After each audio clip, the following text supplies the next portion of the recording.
अस्सलाम वालेकुम नाज़रीन, मैं Asad Abbas Bhatt advocate high court हाज़िर खिदमत हूँ कुछ नई कानूनी, आइनी और अदालती खबरों के साथ। और सर-ए-दस्त मामला ये है कि जनाब आज वफाकी हुकूमत ने भी जो फ़ैसला आया था आर्मी एक्ट के तहत और आर्मी कोर्ट का, जिसके अंदर ये कहा गया था कि जनाब इनको अब जो है वो दूसरी सिविलियन का जो ट्रायल है वो आर्मी एक्ट के तहत और आर्मी कोर्ट में नहीं हो सकता, उसको उन्होंने भी चैलेंज कर दिया। KPK ने भी चैलेंज किया, बलूचिस्तान ने भी चैलेंज किया और अब जो है वो इसके अंदर कुछ वफाक के दूसरे इदारे थे उन्होंने भी चैलेंज किया, क्योंकि ये एक वाकई एक मसला आ गया है कि जनाब सिविलियन जो 9 मई के हैं वो तो समझ आती है, लेकिन दहशतगर्दी के जो मामला हैं उनको कैसे निपटा जाएगा। आपको याद होगा कि 21वीं तरमीम के तहत ये मामला लाया गया था, जब 2015 के अंदर आपको याद होगा कि जब वो एक वाक़या हुआ, एक बड़ा अनफॉर्चुनेट इंसिडेंट हुआ जिसके अंदर पेशावर जो है वो स्कूल के अंदर बच्चे जो हैं उनको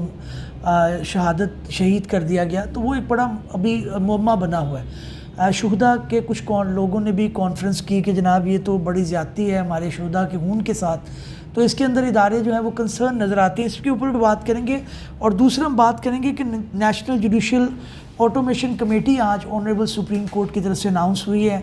और तीसरा ये कि जनाब लाहौर के अंदर जो एक्सीडेंट हुआ था गुज़श्ता जो मैंने रिपोर्ट भी किया, बताया भी जिसके बारे में कि उसके अंदर डिफेंस के अंदर एक जो है 9 उम्र लड़के ने जो है वो कर दिया है, लोगों को हलाक कर दिया है। 160 की स्पीड पर गाड़ी दौड़ा कर उसके अंदर उन्होंने पूरी फैमिली को जो है वो उसके अंदर बेचारों को मोड़ के घाट उतार दिया है। 6 लोग जो है उसके अंदर जो है वो मर्डर हो गए।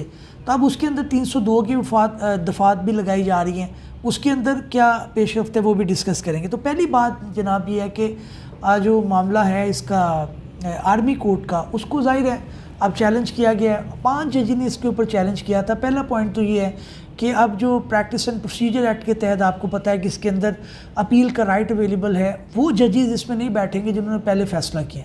लेकिन एक सवाल ये है कि 2015 के अंदर भी ये मामला चैलेंज हुआ था, तो काजी फ़ाइज़ ईसा ने अपनी जो है वो आर्मी कोर्ट्स को अपोज़ किया था, अपना एक व्यू दिया था कि ये नहीं होनी चाहिए, आइन के मुनाफी है।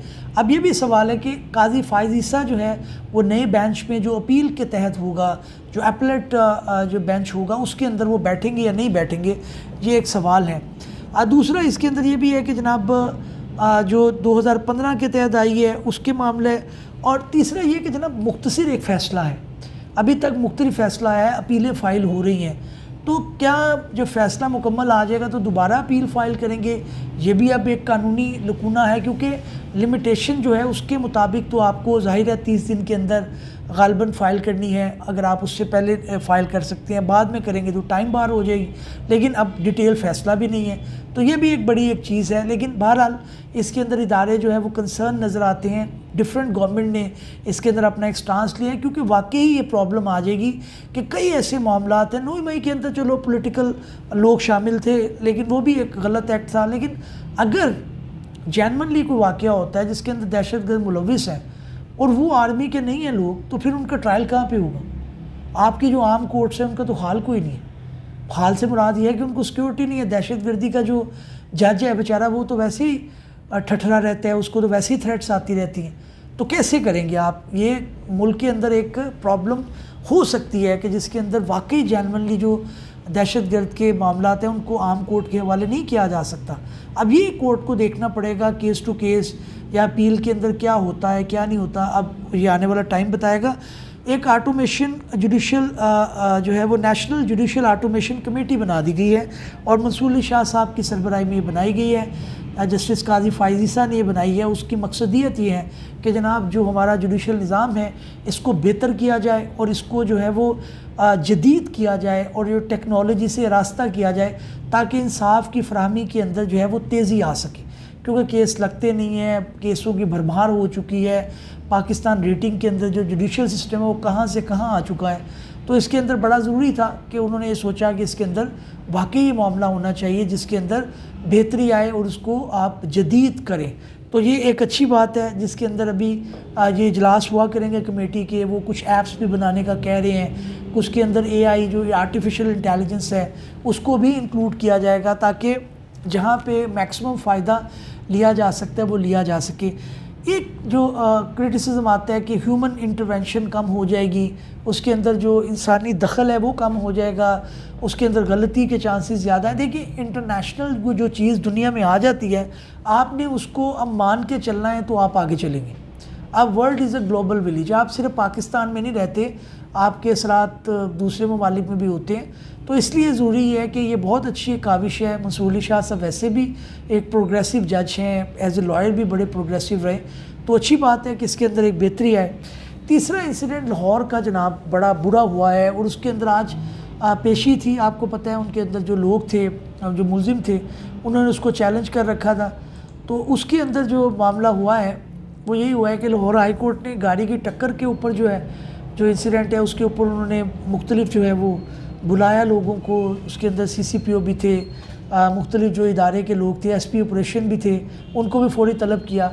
एक जो स्टिक एक्शन अच्छा किया है ज़िया बाजवा साहब जो हैं, ऑनरेबल जज हैं, हमारे कुलीग भी रहे हैं, उन्होंने बड़ा अच्छा फैसला, उन्होंने फौरी तौर पर जंगी बुनियादों पर जो लाइसेंस के बगैर लोग बाइक चला रहे हैं, गाड़ियाँ चला रहे हैं, उनके खिलाफ एक्शन लिया जाए, उनको बंद किया जाए।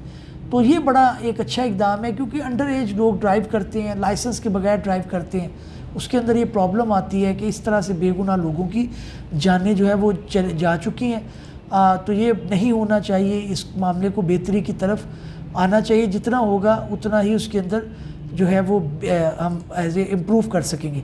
इसी तरह का मामला कनाडा में भी हुआ था। कनाडा में पाकिस्तानी ख़ानदान के 4 अफराद के कत्ल के इल्ज़ाम में नेथीलियन वेल्टीमेंस को मुजरिम करार दे दिया गया। उसके अंदर भी 22 साला शख्स ने जो है वो इसी तरह गाड़ी से कुचला था। गाड़ी एक वेपन के तौर पे इस्तेमाल हुई थी, तो उसके अंदर सज़ा हुई है। पाकिस्तान के अंदर भी जो है वो यही होना चाहिए कि जो मुजरिम है, जो भी है, उसे जुवेनाइल जो हमारा ऑर्डिनेंस है उसके तहत सज़ा हो, जो भी कानून लागू होता है उसके ऊपर सज़ा हो। लेकिन ये नहीं होना चाहिए कि अनएड्रेस वो मामला उसी तरह से जाता रहे। साइफ़र केस के मामले से कि साइफ़र केस की समाअत जो है 21 नवंबर तक बगैर किसी कार्रवाई के मुलतवी हो गई है। आपको पता है इस्लामाबाद हाई कोर्ट से स्टे है, तो वो मामला भी जू का तू ही पड़ा हुआ है। फोक के मामले में भी आज ऑनरेबल हाई कोर्ट लाहौर जो है वो एक्टिव नज़र आए। शाहिद करीम साहब, उन्होंने आज कमेंट्स भी पास किए। उन्होंने कहा साइकिलिंग को फ़रोग दें, लाहौरिये 5 माह बाद साइकिलों पर नज़र आएंगे। अगर आप इसको फ़रोग देते हैं, ट्रेंड बनाते हैं, तो ये मुमकिनात में से है कि इसके अंदर आप कर सकें। खबर पढ़ते हैं डिटेल, इसके अंदर शायद कोई मज़ीद चीज़ें हमें मिलें। लाहौर हाई कोर्ट ने स्मोक की तदारक के लिए दायर दरख्वास्त पर समाअत के दौरान अपने रिमार्क्स में हकाम पर जोर दिया कि साइकिलिंग को फ़रोग दें, जिसके नतीजे में लाहौरिये 5 माह बाद साइकिलों पर नजर आएंगे। लाहौर हाई कोर्ट में स्मोक के तदारक के लिए दायर दरख्वास्तों पर जस्टिस शाहिद करीम ने समाअत करते हुए कहा कि स्मोक से मुतल्लिक जितना किरदार फैक्ट्रियों का है, उतना मुतल्लिका इदारे के अफसरान का भी है।